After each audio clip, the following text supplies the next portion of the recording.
Imagine you're asleep when a roar like a freight train slamming into your house tears through the night. But it's not a train. It's an entire mountainside collapsing, and a massive mud flow carrying rocks, logs, houses, people, wiping everything out in seconds. In late November and early December 2025, Sumatra, Indonesia, sank into disaster. Around 800 people killed, hundreds missing, and hundreds of thousands forced to leave their homes. But the cause wasn't just heavy rain. It was decades of deforestation that pushed nature past its breaking point.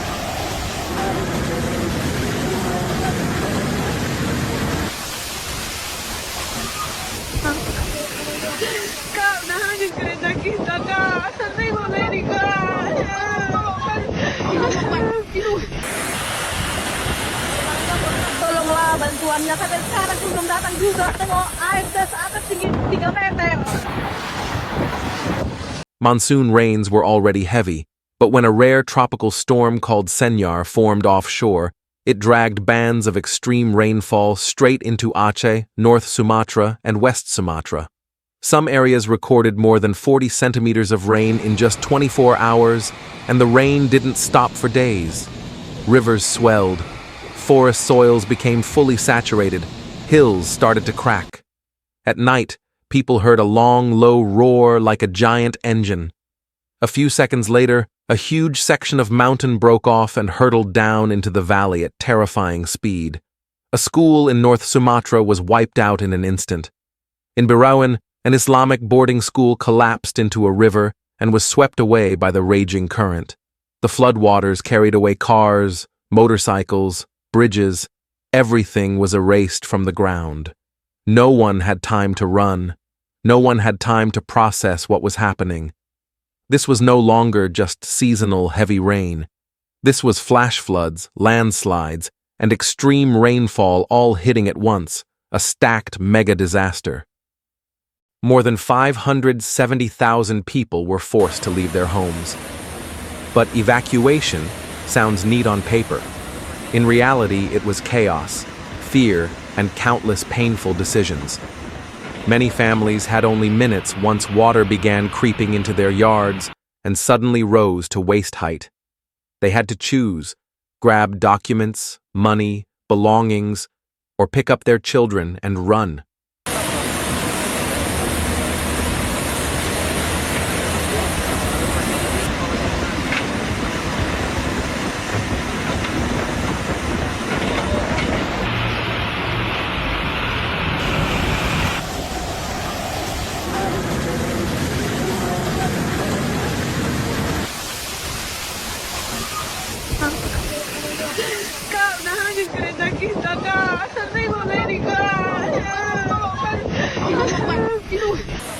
Countless people left everything behind, clutching a child in their arms as they waded through brown, swirling water.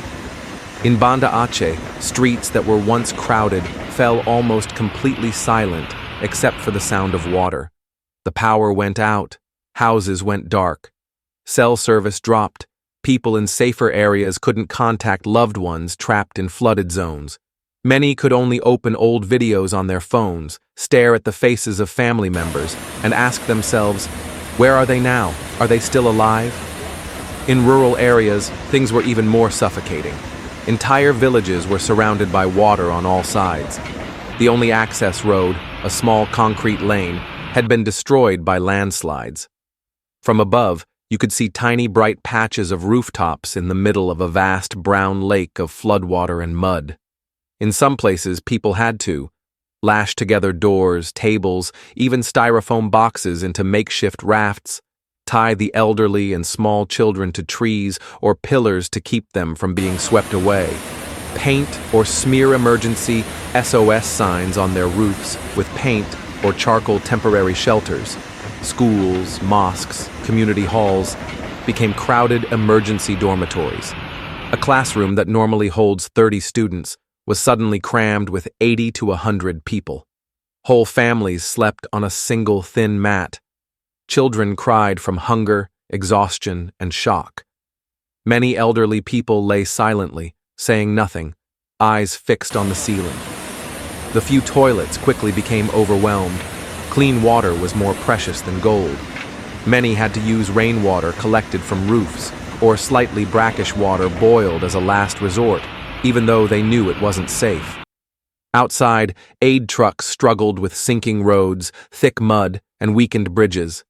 Every bridge still standing became a life-and-death choke point. If it failed, everything beyond it would be completely cut off. When the military started using planes and helicopters to drop supplies, the sight in the sky looked like hope falling from the clouds. But making a supply crate land in the right place at the right time, in strong winds and poor visibility, is not easy.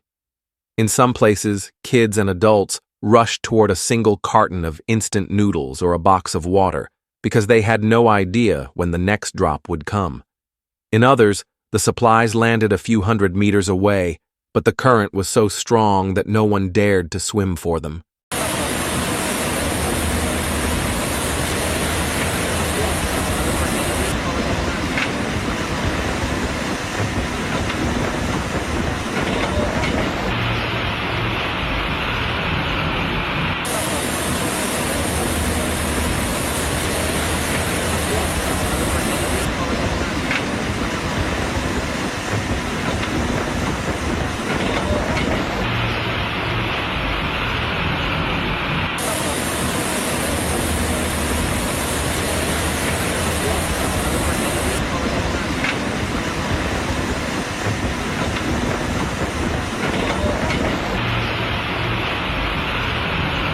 By December 3, 2025, preliminary figures showed around 800 people dead, about 650 missing, nearly 2,600 injured, and roughly 570,000 displaced.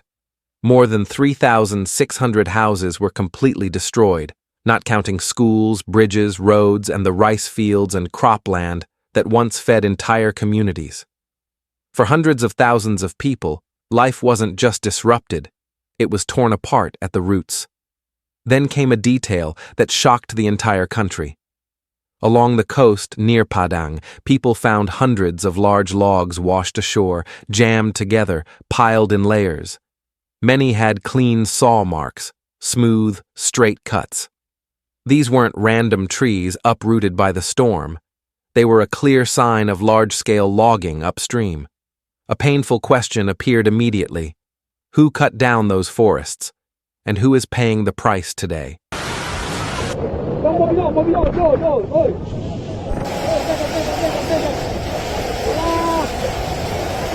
Facing public outrage, the Indonesian government announced a full investigation into illegal logging and a review of mining and hydropower projects suspected of increasing disaster risk. Roads into isolated areas like Aceh Tamiang were prioritized for repair so aid trucks could get through.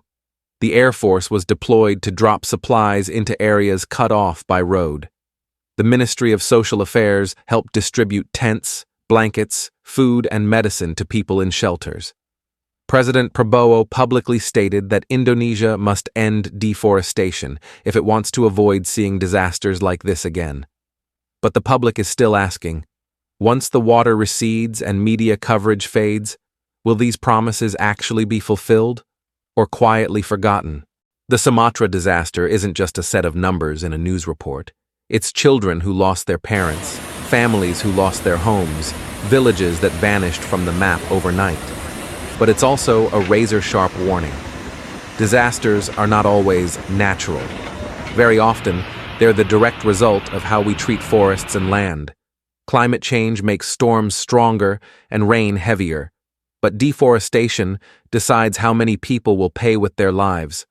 Sumatra is sending a message to the whole world. If we don't protect forests now, the price we pay tomorrow won't only be property, it will be the lives of the people we love.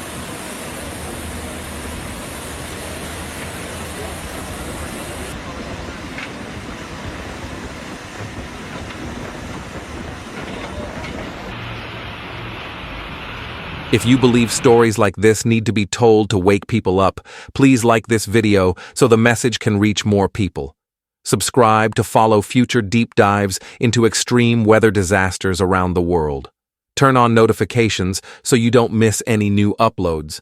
Thank you for watching to the end. This is Global Weather Disasters. Stay safe, and remember, we still have time to change the ending of future storms.